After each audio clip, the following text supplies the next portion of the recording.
Hello बच्चों, Ambe home science classes में आप सभी का तहे दिल से स्वागत है। मैं अनुराधा सिंह। आज आप लोगों को कक्षा 12 ये है आपकी बुक राजीव प्रकाशन की कक्षा 12। ठीक है, तो इसका एक इम्पॉर्टेंट लेसन है बेटा, फैशन डिज़ाइन और व्यापार।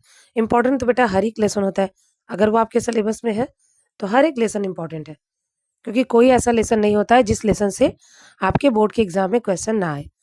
ठीक है, तो आप दिमाग में ये ना रखिएगा कि मैम हर एक लेसन को इम्पोर्टेंट बोलती है। तो बेटा हर लेसन आपके लिए इम्पोर्टेंट है, क्योंकि हर एक लेसन से 1 नंबर 2 नंबर चाहे 6 नंबर क्वेश्चन आना ही आना है।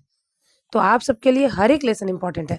ठीक है, तो आप बच्चे जो भी पिछला वीडियो नहीं देखे हैं, जो आज पहली बार देख रहे बेटा, आप सभी लोग जा करके प्लेलिस्ट में देख लीजिएगा। वहाँ पे मैंने आप लोग का पहला लेसन से लेकर के 8 लेसन तक का पूरा क्वेश्चन आंसर के साथ मैंने कंप्लीट करवा दिया बेटा। तो आप सारे वहाँ जा करके पूरे क्लास अपने ख़त्म कर लीजिए बेटा।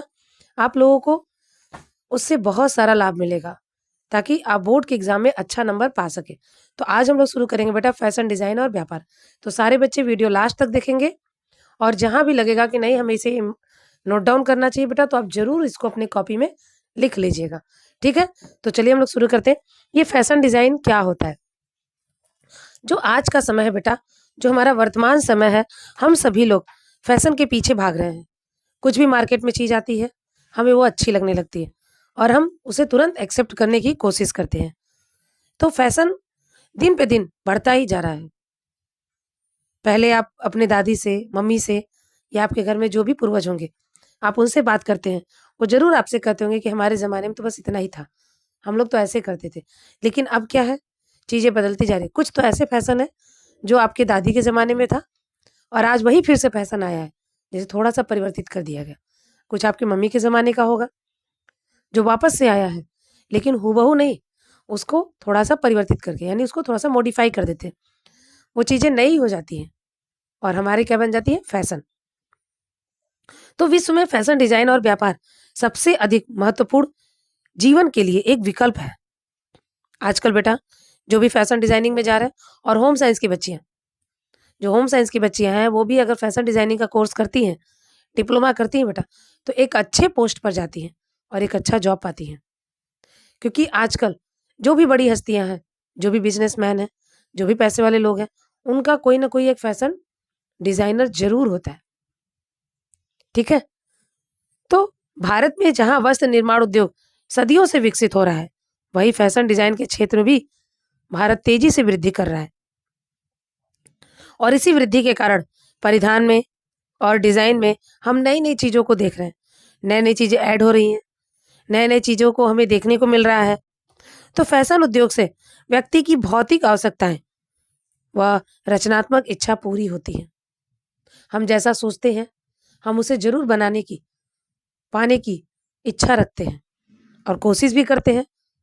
कुछ आप में से ही बच्चियाँ ऐसी होंगी जो खुद से अपने ड्रेस का डिज़ाइन करती हैं। पुराने ड्रेसों पे नए चीज़ों को तैयार करके उनके साथ एक नया सुंदर सा डिज़ाइन बना लेती हैं। कुछ पुरानी घर में पड़ी हुई जो भी ड्रेस है जिनका यूज़ नहीं हो रहा है, उनको कटिंग करके, कुछ सिलाई करके एक नया ड्रेस तैयार कर लेती हैं। तो आज का जो फैशन है बेटा, बहुत आगे बढ़ गया और यही फैशन देश को भी समृद्ध बना रहा है। क्या परिचय दिया बेटा? वर्तमान युग में विश्व भर में फैशन डिज़ाइन और व्यापार सर्वाधिक उत्साहवर्धक जीविका विकल्पों में से एक है। जीविका बेटा क्या होता है?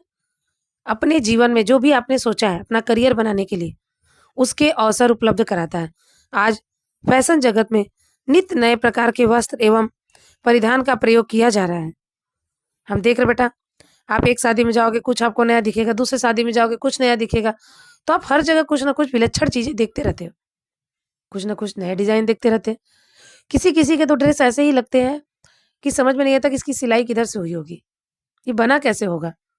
तो फैशन में हमें बहुत सारे डिज़ाइनें देखने को मिल रहे हैं, बहुत तरह के पैटर्न देखने को मिल रहा है।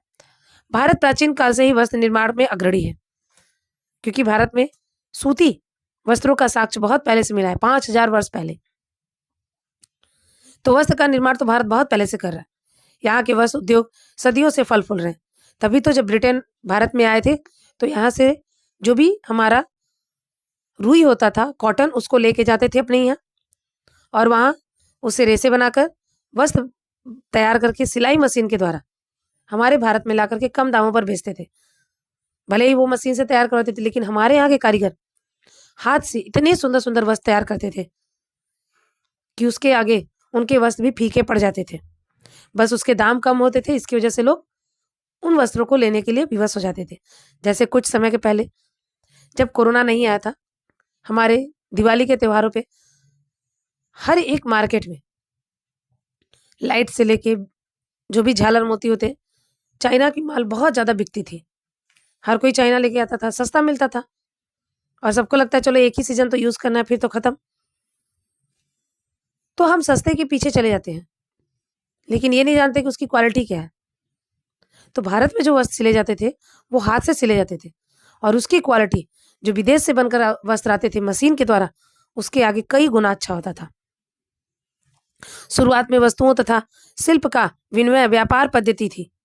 समय के साथ व्यापार का स्वरूप बना, जो उपलब्ध था वह बिकाऊ था। इस प्रकार वितरण प्रणाली में किसी प्रकार की जटिलता नहीं थी। यानी 1920, देखिए बेटा यहाँ से प्रश्न बनता है, इसे जरूर लिख लीजिएगा। 1920 में पहनने के लिए तैयार वस्त्रों की उत्पादन शुरू हो गई। प्रश्न ऐसे बनता है बेटा कि पहनने के लिए तैयार वस्त्रों का उत्पादन कब से प्रारंभ हुआ? तो कब से हुआ? 1920। ये आपके एलटी ग्रेड में भी आ सकता है बेटा, जो आपका टीजीटी का एग्जाम होने वाला है वहां भी ये प्रश्न आ सकता है, क्योंकि हमारा सिलेबस चेंज हुआ है। ठीक है बेटा, 11th और 12th की बुक पूरी चेंज हो चुकी है। ये भी तीसरा साल चल रहा है जब से बुक आपका चेंज हुआ। तो जो नया पैटर्न आएगा बन के आपके टीजीटी और पीजीटी का, एलटी ग्रेड का, टीजीटी मतलब होता है क्या बेटा? 10th तक के बच्चों को पढ़ाना। एलटी भी आपके 10th तक के बच्चों को पढ़ाने के लिए होता है। तो ज्यादा से ज्यादा वहां तक 12th तक के क्वेश्चन देता है। तो यहाँ से प्रश्न बन सकता है। जो बच्चे तैयारी कर रहे हैं वो लोग जरूर इसे नोट डाउन करेंगे। इस प्रकार के वस्त्रों को देखकर शीघ्र ही दुकानदारों ने अनुभव किया कि विक्रय एक बड़ा व्यापार बन गया है। अगर बने बनाए वस्त्र आए और लोग उसे ज्यादा खरीदे, क्योंकि वो कम दाम में मिल जाते थे और जल्दी तैयार होते थे, तो देखा गया कि व्यापार में बहुत ज्यादा बढ़ोतरी हुई। बहुत ही कम समय में फैशन परिधान बड़ी दुकान का महत्वपूर्ण व्यापार बन गया। इस प्रकार फैशन के आर्थिक अवसरों के परिणाम स्वरूप इसका व्यापार एक नई विशेषज्ञता के रूप में अस्तित्व में उभर आया। फैशन डिजाइन का महत्व क्या है? आज बढ़ते हुए जनरेशन को देखते हुए बेटा मैं आप लोग को बता दूं कि भारत के कुछ ऐसे टॉप 10 लोगों का नाम जो फैशन डिजाइन में अग्रणी हैं, जिनमें से पहला नाम है आपका सव्यसाची। ठीक है, नंबर 1 पे है बेटा सव्यसाची मुखर्जी। ठीक है बेटा, कौन है? सव्यसाची मुखर्जी। इसके बाद हैं आपके दूसरे नंबर पे हैं आपके मनीष मल्होत्रा। ये जो मनीष मल्होत्रा है ना बेटा, इनके जो वस्त्र होते हैं, इनके द्वारा जो डिजाइन किए गए वस्त्र होते हैं, वो हमारे जो भी फिल्म इंडस्ट्री है उसमें बहुत ज्यादा इनके कपड़ों का डिमांड होता है। यानी फैशन को देख करके ये बनाते हैं, ट्रेंडिंग फैशन जो भी होता है। इसके अलावा हमारे और भी हैं, जैसे तरुण तहिलनिया, रितु कुमार, अनीता डोंगरे, अबू जानी, संदीप घोसले, फाल्गुनी और सेन। ऐसे बहुत सारे हमारे भारत में फैशन डिजाइनर हैं जो अच्छे अच्छे ड्रेस तैयार करते हैं और अलग अलग क्षेत्रों में। सबका एक जैसा नहीं है बेटा, हर किसी का अलग अलग क्षेत्रों में उनका जो फैशन डिजाइनिंग के जो भी उन्होंने डिजाइन तैयार करते हैं वो अलग अलग क्षेत्रों के तैयार करते हैं। और विश्व में अगर देखा जाए बेटा, पूरे विश्व में नंबर 1 पे है बेटा रॉल्फ। कौन है? Ralph Lauren. कौन है? Ralph Lauren. इनका Polo Ralph Lauren famous design है। ठीक है बेटा, तो ये थोड़ा सा आप लोग नोट डाउन कर लीजिएगा। ये थोड़ा सा आप लोग नोट डाउन कर लीजिएगा। ठीक है, चलिए आगे देखिए क्या महत्व है फैशन डिजाइन का। फैशन डिजाइन और व्यापार में कच्चा माल किसको बोलते हैं बेटा? जो रॉ मटेरियल होता है उसे किसको बोलते हैं? जैसे जो आपके रेसे होते हैं, जो तंतु आपको प्राप्त होते हैं, उस तंतु से जो हम धागा तैयार करते हैं और उस धागे से जो हम वस्त्र तैयार करते हैं, तो ये सारा जो प्रोसेस होता है उसके पहले यानी रेसे और जो भी आपके धागे होते हैं वो हमारे क्या होते हैं? कच्चा माल होता है। परिधान तथा सहायक सामग्री के उत्पादन एवं लोगों को फैशन की वस्तुएं बेचने वाले दुकानों से संबंधित सभी प्रक्रम शामिल होते। यानी जो हमारा फैशन डिजाइन है बेटा, जो व्यापार है, उसमें रेसे से लेकर के वस्त्र तक के बीच में जितने भी चीजें होती हैं वो सारा इसमें सम्मिलित है। बेटा आप जहां भी लेते हैं डेनियर, टैक्स, ये सब आप लोग अभी आगे पढ़ेंगे आगे वाली कक्षाओं में कि डेनियर क्या होता है, टैक्स क्या होता है। कुछ चीजों के वजन निश्चित होते हैं तो कुछ की लंबाई निश्चित होती है, तो उसके आधार पर हम रॉ मटेरियल लेते हैं, उसके बाद फिर हम वस्त्र का निर्माण करते हैं। तो फैशन व्यापार के अंतर्गत वस्त्र निर्माण, कपड़े और रेसे जो इन्हें बनाने में काम आते हैं के बारे में सीखने का अवसर प्राप्त होता है। किसके द्वारा? फैशन डिजाइन और व्यापार के द्वारा। फैशन व्यापार की जानकारी लोगों को फैशन के बारे में जानकारी देता है, क्या है, क्यों है, कब है, कौन सी शैली प्रचलन में है, कौन सी सब शैली जो है वो फेड होते जा रही है यानी अप्रचलित होते जा रही है, कौन सी फैशन इस टाइम पीक पॉइंट पे है, कौन सा फैशन ऐसा है जो पूरे ही विश्व में फैला हुआ है। तो ये सारी चीजें हमें फैशन व्यापार और डिजाइन से ही पता चलता है। विशेष खुदरा विक्रय एवं उसकी समय सीमा के लिए उसकी उपयुक्तता निर्धारण में मदद करता है। अतः हम कह सकते हैं कि नियोजन, क्रय तथा विक्रय को सम्मिलित किया गया है किसमें? फैशन डिजाइन और व्यापार में। ये चीज को अंडरलाइन कर लीजिए बेटा, नियोजन, क्रय तथा विक्रय।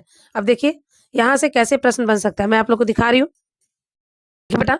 फैशन डिजाइन एवं व्यापार निम्न का मिश्रण है।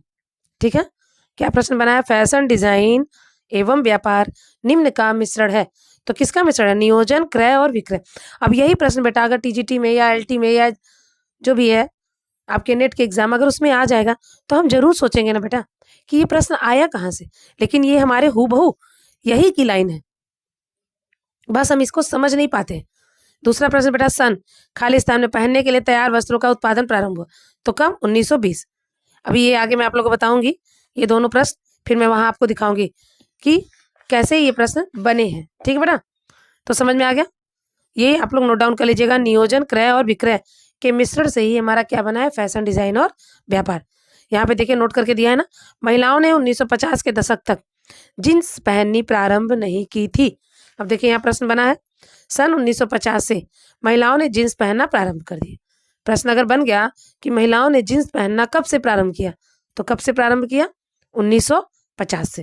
ठीक है बेटा, तो ऐसे ही प्रश्न बेटा आपके बोर्ड के एग्जाम में, जो भी एंट्रेंस एग्जाम होते हैं, जो भी आपके जॉब के लिए एग्जाम होते हैं, उन सब में यही सबसे प्रश्न आता है और हम इन सब प्रश्नों को समझ नहीं पाते हैं। ठीक है बेटा, तो आप बेसिक चीज को पढ़ो, बेसिक चीज को पढ़ो, आपका सारा कंसेप्ट क्लियर हो जाएगा। अगला पॉइंट है बेटा, मूलभूत संकल्पनाएं। क्या संकल्पनाएं हैं फैशन डिजाइन और व्यापार की? तो वस्त्र व्यापार में फैशन का महत्वपूर्ण स्थान है, क्योंकि बेटा वस्त्र फैशन के अकॉर्डिंग ही तैयार किए जाते हैं। ट्रेंडिंग में कौन सा फैशन चल रहा है आजकल के नौजवान, और देखिए बेटा फैशन जो होता है ये सबसे ज्यादा पहले प्रभावित किसको करता है? नौजवान को। तो आज के नौजवान को क्या सबसे ज्यादा पसंद आ रहा है, उसके अनुसार ही आपके फैशन डिजाइन किए जाते हैं। वर्तमान में यह एक बड़ा व्यवसाय बन गया है जिसमें डिजाइन, निर्माण, वितरण, विपणन, विक्रय, विज्ञापन, प्रसार, प्रकाशन तथा परामर्श के क्षेत्र में लाखों लोगों को रोजगार के अवसर मिल रहे हैं। हम देख रहे बेटा आजकल तो आपके यूट्यूब चैनल पे भी बहुत सारे ऐसे फैशन डिजाइनर है जो अच्छे अच्छे डिजाइन तैयार करते हैं, ऑनलाइन कांटेक्ट करते हैं, लोगों के लिए डिजाइन तैयार करके वस्त्र उन्हें देते हैं। तो ऐसे बहुत सारे रोजगार आ गए हैं जिससे लोग आगे बढ़ रहे हैं। फैशन डिजाइन एक ऐसा क्षेत्र है बेटा जो कभी कम नहीं होगा, दिन प्रतिदिन ये बढ़ता ही जाएगा। पहले लोग 2-4 साड़ी में, 2-4 कपड़े में अपना पूरा जीवन बिता देते थे, 2-4 से ज्यादा उनके पास नहीं हो पाते थे, 1-2 रखते थे कहीं आने जाने के लिए, 2-3 बहुत था घर पहनने के लिए। लेकिन आज ऐसा हो गया बेटा कि आपके पास बैग भर भर के कपड़े होंगे, फिर भी आपको समस्या होती।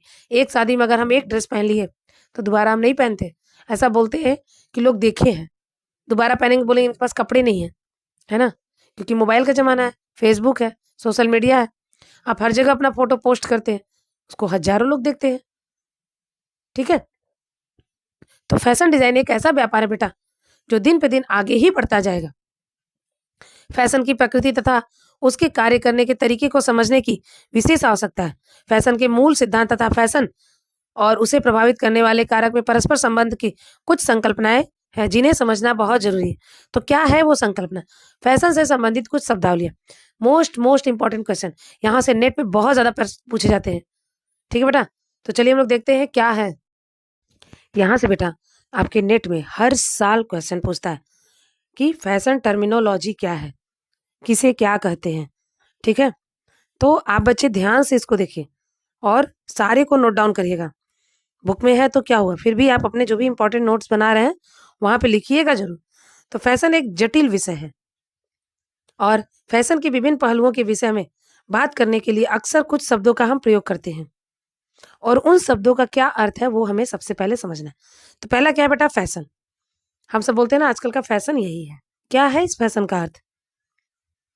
इस फैशन का अर्थ क्या है? यानी किसी एक समय अवधि के दौरान सबसे अधिक प्रचलित शैलियां ही हमारी फैशन कहलाती हैं। समझ में बेटा? किसी भी एक समय में, कोई भी निश्चित समय, ऐसा नहीं कि आप अपने बचपन की बात करके आज के फैशन से जोड़ो, नहीं, किसी भी एक समय में, ठीक है, जो सबसे ज्यादा प्रचलित होता है, जो सबसे ज्यादा ट्रेंडिंग में होता है, वही हमारा क्या कहलाता है? फैशन।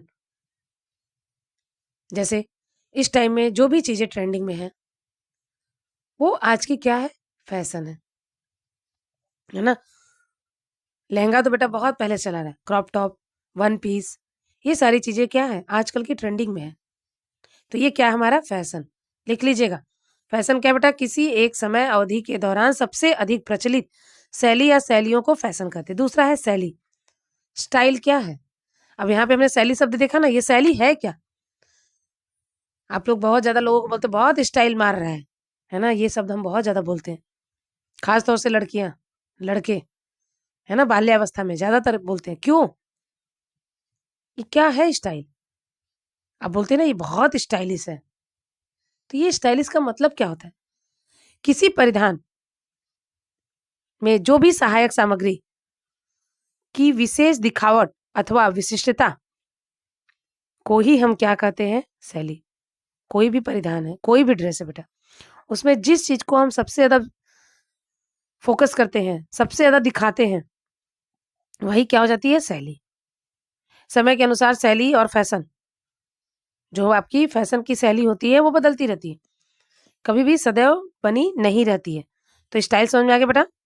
आप देखते हो चाहे लड़के हो चाहे लड़कियां, अगर फैशन में है बाल बड़े रखना तो बड़े ही रहेंगे, छोटे करना है तो छोटे ही रहेंगे, कट कैसे करना है, जो भी ट्रेंडिंग में रहे वही चलता है। तो क्या बेटा स्टाइल क्या होता है? दिखावा अथवा विशिष्टता। ठीक है, यानी पर्टिकुलर लुक और कैरेक्टरिस्टिक जो भी है वही हमारा क्या कहलाता है? स्टाइल। इसके बाद अगला पॉइंट बेटा अस्थायी फैशन, जिसे हम फैड्स, ज्यादातर बेटा यही पूछता है फैड्स किसे कहते हैं। ठीक है, अस्थायी फैशन नहीं पूछता है, आपको फैड्स ही पूछता है। तो फैड्स का तात्पर्य ही होता है बेटा जो बहुत ही कम समय के लिए आता है और चला जाता है। मतलब जैसे आज कोई फैशन आया, ठीक है बेटा, और वो साल भर, पूरे 1 साल, 6 महीने, 2 महीने या जो भी रहा, ट्रेंडिंग में रहा, उसके बाद वो हट जाता है, वही हमारा क्या कहलाता है? फैशन। जैसे अभी ठंडी का मौसम स्टार्ट हो गया बेटा, आप मार्केट में जाओगे तो आपको पिछले बार का कोई भी स्वेटर या स्टॉल नहीं दिखेगा, कुछ ना कुछ जरूर परिवर्तित होकर के ही आया होगा। तो जो पिछले बार आपने स्वेटर लिया था या स्टॉल लिया था, तो आप देखोगे इस बार का और अच्छा लगेगा, तो आपको लगेगा यार पिछले बार झूठा ही ले लिया, इस बार तो और सुंदर मिल रहा है। तो वो क्या हो गया? जो आपने पिछले बार लिया वो क्या हो गया? फेड हो गया। बात समझ रहे मेरी? जो कम समय के लिए आता है, ठीक है, केवल किसी विशिष्ट मौसम के दौरान प्रचलित फैशन। इस प्रकार के फैशन के डिजाइन इतने प्रभावी नहीं होते कि वह ग्राहकों को लंबे समय तक आकर्षित कर सके। उदाहरण के लिए क्या है? हॉट पैंट, बैगी पैंट और वेमेल बटन। ठीक है बेटा, समझ में आया? तो ये सब क्या है? फैट्स है। जैसे आप सब लोग जाते हो स्वेटर लेने या फिर गर्मी का मौसम का कपड़ा या कोई भी, तो आप जरूर सोचते हो ना कि यार ठंडी तो बस 2-3 महीने ही रहती, वो भी अच्छे से नहीं, 2-4 शादी अटेंड करना है, तो फिर इस बार रहने दो, इस बार का काम चल जाएगा, अगली बार लेंगे, कुछ नया आएगा तब। वही कहलाता है हमारा फैट। चीरकालिक बेटा, चीरकालिक नहीं पूछेगा, ना स्थायी पूछता है, ज्यादातर क्लासिकल। क्लासिकल का मतलब ही होता है बेटा जो चीजें हमारी परंपरा, हमारी सभ्यता से जुड़ी है, और लंबे समय तक चली है, जिसमें कोई परिवर्तन नहीं किया जाए। जैसे उत्तर प्रदेश की महिलाएं साड़ी पहनती हैं हर एक फेस्टिवल पे, अपने कल्चरल प्रोग्राम में। पंजाब की महिलाएं सलवार कमीज पहनती हैं। तो ये क्या है? उनका क्लासिकल ड्रेस है। ये कभी समाप्त नहीं होगा, भले आप कुछ समय के बाद चेंज कर दो। आप शादी में अपने यूपी में ही देखिए, शादी में लड़कियां लहंगा ही पहन रही हैं, उसके बाद साड़ी, है ना? क्या किसी को हॉट पैंट जीन्स पहनते हुए समाज में नहीं? बेटा देखो, अगर मंदिर में जाके करती है, कोर्ट मैरिज करती है, उसकी बात मैं नहीं कर रही हूँ। जो शादी परिवार वाले अरेंज करके करते हैं, मैं उसकी बात कर रही हूँ। तो ये क्या है? हमारी ये क्लासिकल है, ये कभी भी समाप्त नहीं होती। ठीक है? तो चिरकालिक यानी क्लासिकल का तात्पर्य ऐसी शैली से है जो कभी भी पूरी तरह से प्रचलन के बाहर नहीं होती, फिर भी लंबे समय तक प्रचलन में रहती है, बनी रहती है। चिरकालिक या क्लासिकल डिजाइन की सादगी ही उसकी विशिष्टता होती है, जो इसे आसानी से हटने या पुराना नहीं होने देती। उदाहरण के लिए जैसे blazer, jacket, polo shirt, suit, sari, ये सारी चीजें क्या है बेटा? ये क्लासिकल ड्रेस के अंतर्गत आती है। तो क्लियर हो गया बेटा?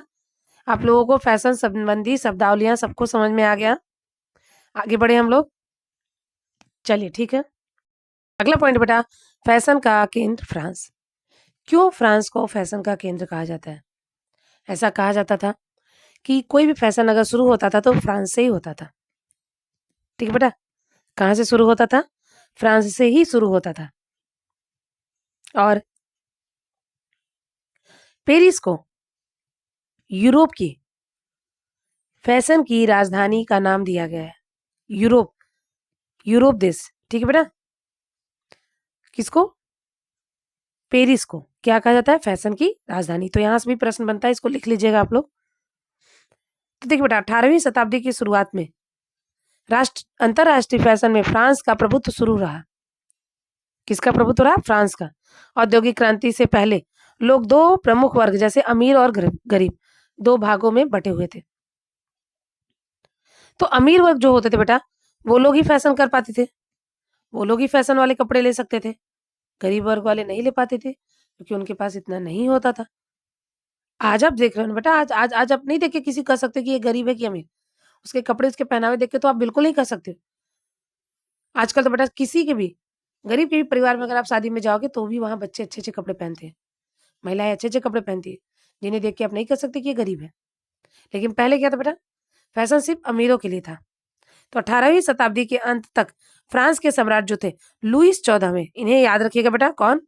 लुईस 14वें। ठीक है? इन्होंने कोर्ट के सदस्यों द्वारा अपनी रुचि को प्राथमिकता देते हुए पेरिस को यूरोप की राजधानी बना दिया। क्या बना दिए? पेरिस को यूरोप की राजधानी। फ्रांस के कई शहर कोर्ट के रेशमी वस्त्र, रिबन, लेस मुहैया करा रहे थे। किस लिए? ताकि वस्त्र को और सुंदर बनाया जाए और गरीब लोगों के लिए भी बनाया जाए। इस काल में फैशन के लिए सिलाई के जोड़ लगाने के लिए हाथ से सिलाई करनी पड़ती थी, जो काफी मेहनत करना पड़ता था। उसी काल में सभी कपड़े हस्त निर्मित होते थे तथा ग्राहक के सही नाप के अनुसार बनते थे। पहले नाप लेते थे टेलर, उसे लिखते थे, फिर उसी के नाप के अनुसार उनके वस्त्र बनते थे और वस्त्र बिल्कुल फिटिंग के।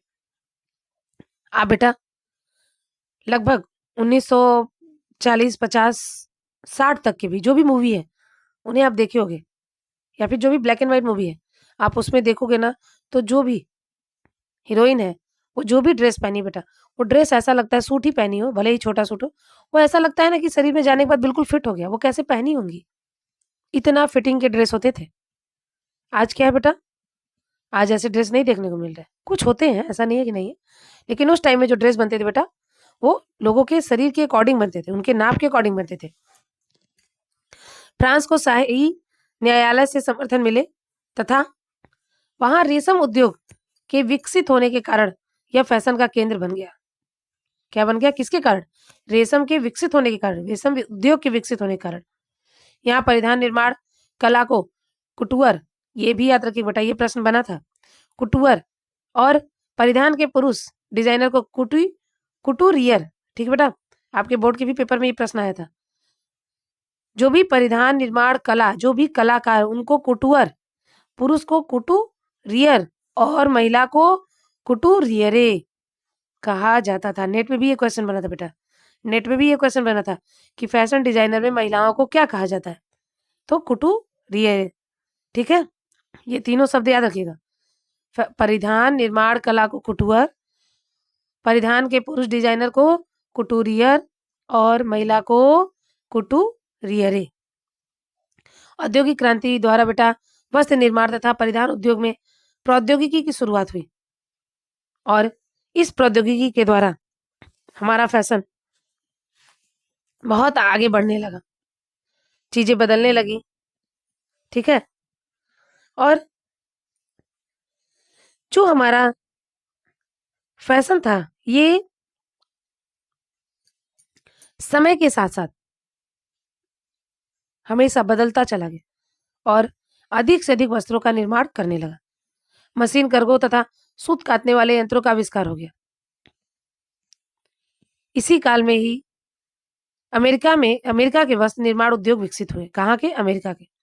तीव्र गति से बढ़ती उद्योग तथा व्यापार ने मध्यम वर्ग को जन्म दिया। यह वर्ग जीवन की विलासिताओं तथा अच्छे कपड़ों की खरीदने के लिए संपन्न था। पहले सिलाई मशीन हाथ द्वारा किया जाता था, परंतु सिलाई मशीन का आविष्कार के कारण हस्तशिल्प एक उद्योग में बदल गया। इससे फैशन का लोकत्रीकरण किया गया तथा लोगों ने इसे सुलभ बना दिया। ईशान सिंगर ने 1959 में पांव चक्की यानी ट्रेडर विकसित किया, जिसके द्वारा सिलाई मशीन पैरों से होने लगी और वो और भी आसान हो गया। थॉमस सेंट बेटा, ऐसा माना जाता है कि क्या है, थॉमस सेंट जो है इन्होंने सबसे पहले 1790 में मशीन का निर्माण किया था, लेकिन वो पूर्ण रूप से सही नहीं था। ठीक है, थोड़ा बेटा सर्दी हो गया ना, इसलिए गले में थोड़ा सा प्रॉब्लम हो रहा है। इसके बाद बेटा 1829 में बर्थेलोमेव थिमोनियर आए। इसके बाद इलियास हॉवे, कौन थे बेटा? इलियास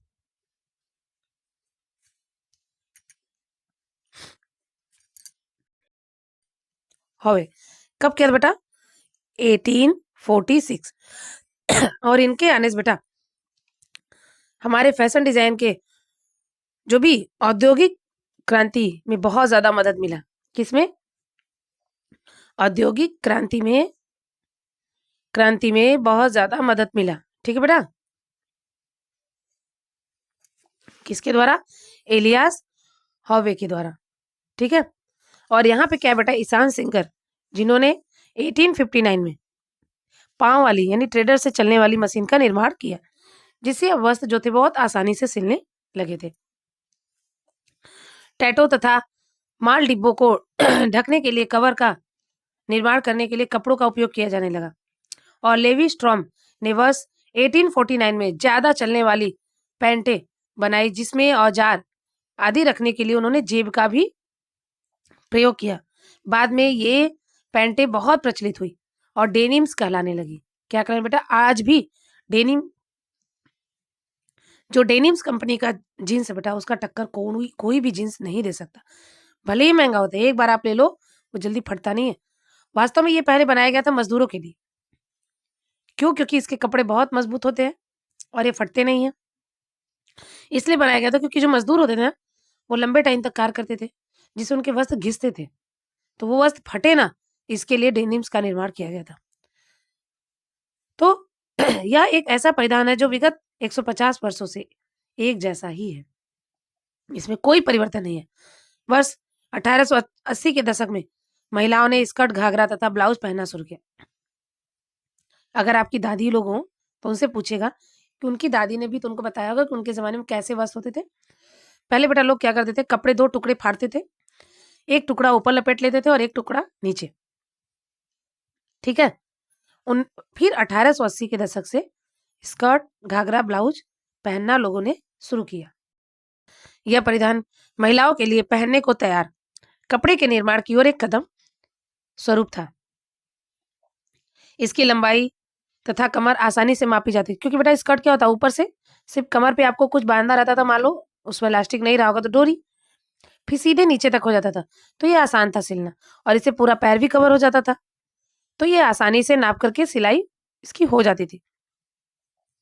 इससे रोजगार से जुड़ी महिलाओं ने अलमारी के अलग परिधान को मात्र आपस में मिलाने से उसके विविधता लाना संभव हो गया।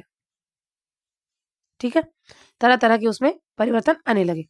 19वीं शताब्दी में लोगों को मेले तथा बाजारों के द्वारा उनके जेब के अनुकूल फैशन उपलब्ध कराया गया। यानी बाजार में आपके पास कितना है पैसा, आप कितना वस्त्र पर खर्चा कर सकते हो, उसके अनुसार वस्त्र वहाँ पे मिलना शुरू हो गए। कहाँ पे? मेले और बाजारों में। इन बाजारों में यात्री व्यापार कपड़े लेकर आते थे तथा इस दौरान ग्राहक तथा विक्रयकर्ता आपस में मोल भाव करके वस्त्र खरीदते थे और ज्यादातर लोग शहर में बस गए थे, अतः उनका जो आवश्यकता की पूर्ति थी वो बड़े दुकान स्थापित हो गई। बेटा अंबानी का क्या था? स्टार्टिंग में उनके पिताजी क्या थे? वस्त्र का ही व्यापार करते थे। धीरे धीरे वो आज भारत के नंबर 1 व्यक्ति बन गए। तो क्या करने लगे? बड़ी-बड़ी दुकानें स्थापित करने लगे और इसी दौरान विविध प्रकार के कपड़े की बढ़ती मांग के साथ शहरों में खुदरा दुकानें भी स्थापित हो गया। ठीक है बेटा? अगला पॉइंट है आपका फैशन का विकास। ये बेटा मैं नेक्स्ट क्लास में दूँगी, क्योंकि आपका वीडियो लंबा हो जाएगा। तो आज के लिए बस इतना ही रखते हैं और मैंने जितना भी इम्पोर्टेंट बताया है पॉइंट बेटा, वो सारा आप लोग नोट डाउन ज़रूर कर लीजिएगा। तो आज के लिए बस इतना ही बेटा। आप सभी आए, अपना समय दिए, इसके लिए मैं आप लोगों को बहुत-बहुत धन्यवाद देती हूँ।